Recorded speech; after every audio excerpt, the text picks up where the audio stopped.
Hello friends, आज के video में मैं बताऊंगी कि जो लोग एम्प्लॉयड हैं, फुल टाइम जॉब कर रहे हैं, वो अगर यूपीएससी सिविल सर्विसेज की तैयारी करना चाहते हैं तो किस तरह कर सकते हैं, उन्हें क्या स्ट्रैटेजीज अपनानी चाहिए कि वो अपने टाइम का बेस्ट यूटिलाइजेशन करें और सिविल सर्विसेज को क्रैक कर पाएँ।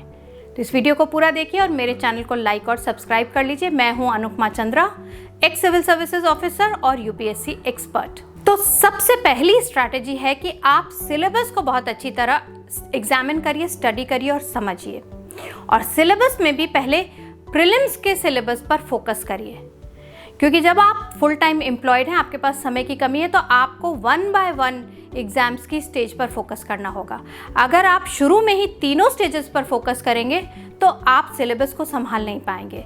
आप पहले प्रीलिम्स पर फोकस करिए और प्रीलिम्स की तैयारी करिए। प्रीलिम्स की तैयारी के लिए एक बार जब आपने सिलेबस को समझ लिया तो जो जरूरी किताबें और स्टडी मटेरियल है वो ले आइए, लेकिन एक्सेसिव मटेरियल मत लाइए, क्योंकि मेरा एक्सपीरियंस ये कहता है कि सिविल सर्विसेज प्रीलिम्स में ये मैटर करता है कि जो आपने पढ़ा है वो आपको कितनी अच्छी तरह आप उसको रिकॉल कर पाते हैं, बजाय इसके कि आप बहुत सारा मटेरियल जमा कर लें और फिर उसको पूरी तरह कंप्लीट ना कर पाएँ, रिवाइज ना कर पाएँ।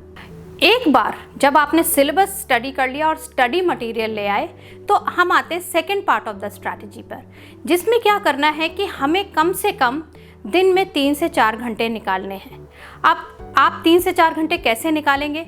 एक तो आप ऑफिस से आने के बाद 2 से 3 घंटे का टाइम निकाल के रखिए, जो कि आप सिर्फ प्रिपरेशन में लगाएंगे। और एक ऑफिस का टाइम भी आप यूज़ कर सकते हैं। कैसे, वो मैं बताती हूँ।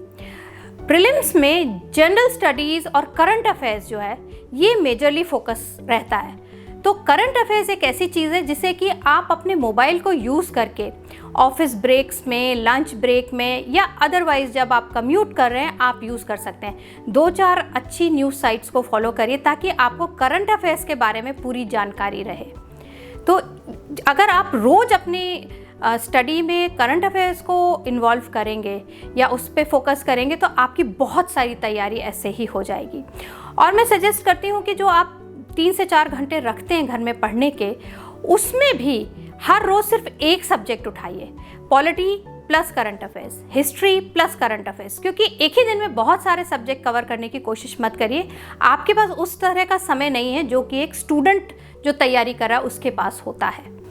आप स्ट्रैटेजी के तीसरे पार्ट पर आते हैं, जो कि है कि आपको नोट्स कैसे बनाने चाहिए। पहले आप प्रीलिम्स के नोट्स पर ही फोकस करिए और वर्किंग प्रोफेशनल्स के लिए सिविल सर्विसेज प्रिपरेशन के दौरान नोट्स होने चाहिए बुलेट फॉर्म या बहुत छोटे छोटे पॉइंट्स में, ताकि आप उनको जब चाहे जल्दी जल्दी देख सकें और जल्दी जल्दी रिवाइज कर सकें। जब आपको 15 मिनट का टाइम मिला, आपने नोट्स रिवाइज कर लिए, तो इसके लिए मैं सजेस्ट करती हूँ कि आप जब एनसीईआरटी की किताबें अगर आपने बेस बनाई हैं तो आप कोशिश करिए कि एक चैप्टर को 2-3 पेज में सिर्फ बुलेट पॉइंट्स में आप कन्वर्ट कर लीजिए। ये बहुत ज़्यादा यूज़फुल रहता है जब आपके पास समय की कमी हो। और अगर आप वर्किंग प्रोफेशनल हैं, आईएएस बनने का सपना देखते हैं, तो एक चीज़ को हमेशा याद रखिए कि अगर आपके पास प्रीलिम्स से पहले 3 महीने या 6 महीने का समय है, तो आपको उस 3 से 6 महीने में सिर्फ और सिर्फ तैयारी करनी है। जितना भी समय आपको मिलता है, आपके पास कुछ और करने का स्कोप नहीं है। अब हम आते हैं स्ट्रैटेजी के 5वें पॉइंट पे। और ये मैंने बहुत सारे कैंडिडेट्स जो वर्किंग हैं और जिन्होंने क्रैक किया है एग्ज़ाम, उसमें देखा है कि यूपीएससी सिविल सर्विसेज के लिए, खासकर प्रीलिम्स के लिए, प्रैक्टिस बहुत ज़रूरी है। तो आपको जो सैटरडे संडे मिलता है उसमें आपका time table Monday to Friday से बिल्कुल अलग होना चाहिए और इसमें 7 से 8 घंटे की पढ़ाई होनी चाहिए, लेकिन साथ में हर एक वीकेंड पे प्रैक्टिस टेस्ट लगाने की हैबिट डाल लीजिए। सैटरडे को जीएस और संडे को सीसैट। जितनी आप प्रैक्टिस करेंगे उतने ही आपका स्कोर हाई होने के चांसेस होंगे।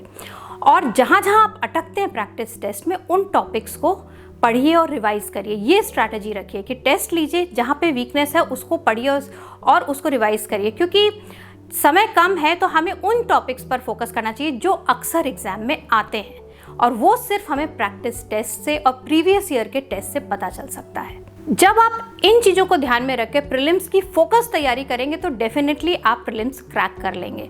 अब प्रीलिम्स क्रैक करने के बाद क्या स्ट्रैटेजी रखनी है? तो मेरी अपनी राय, अपना सजेशन, अपना एडवाइस ये है कि आपको अपनी जॉब से मेंस की तैयारी के लिए कम से कम 2 से 3 महीने की छुट्टी अरेंज करनी चाहिए, क्योंकि मेंस का सिलेबस इतना वास्ट है, उसमें नॉलेज की इतनी डेप्थ चाहिए कि आप 2-3 घंटे रोज़ में नहीं कर पाएंगे, ये फैक्ट है। तो आप पहले से इस तरीके से अपनी कंपनी में बात करके रखिए, अपने जॉब में बात करके रखिए कि उस दौरान आपको 2 से 3 महीने की छुट्टी चाहिएगी। और आप देखेंगे कि छुट्टी लेने से जब आप पूरा दिन डेडिकेट करते हैं और आप प्रीलिम्स ऑलरेडी क्रैक कर चुके हैं, तो मेंस की तैयारी उतनी मुश्किल नहीं लगेगी आपको। तो मेरा एडवाइस है, छुट्टी लेकर तैयारी करिए मेंस की। अब हम आते हैं इंटरव्यू पे। इंटरव्यू के लिए छुट्टी लेने की ज़रूरत नहीं है। इंटरव्यू की तैयारी आप जॉब के साथ साथ कर सकते हैं। और इनफैक्ट मुझे लगता है जो लोग ऑलरेडी जॉब में, उनको एक एडवांटेज होता है, वो वर्किंग को समझते हैं, वो प्रोफेशनल माहौल को समझते हैं और वो इंटरव्यू को ज़्यादा बेटर टैकल कर सकते हैं। और चांसेस ये होते हैं कि इंटरव्यू में आपके जॉब से रिलेटेड भी बहुत सारी चीज़ें आपसे पूछी जाएँ।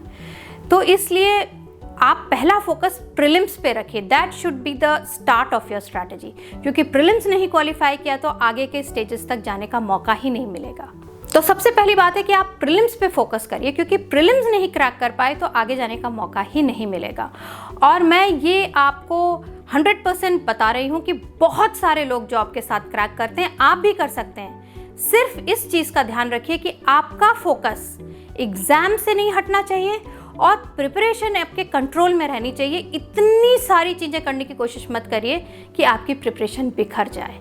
ये जो मैंने स्टेप्स बताए, इनको फॉलो करिए और डेफिनेटली आप यूपीएससी को क्रैक कर सकते हैं। तो आज के लिए इतना ही। नमस्कार, बाय बाय।